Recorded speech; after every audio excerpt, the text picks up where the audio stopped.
how to turn off birthday notifications. So if you get a lot of notifications about people's birthday and you want to turn it off, it kind of gets on your nerves. It's very simple to do.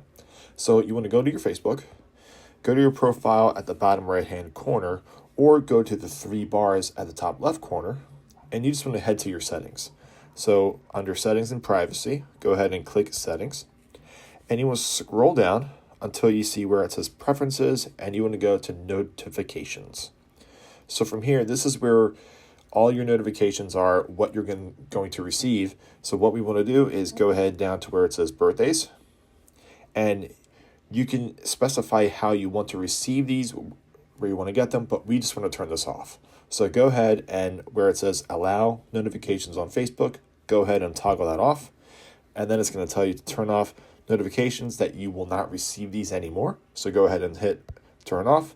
And that's it. From this point forward, you should not get any notifications about birthdays coming up in your friends list. And that's it. It's super easy and super simplistic.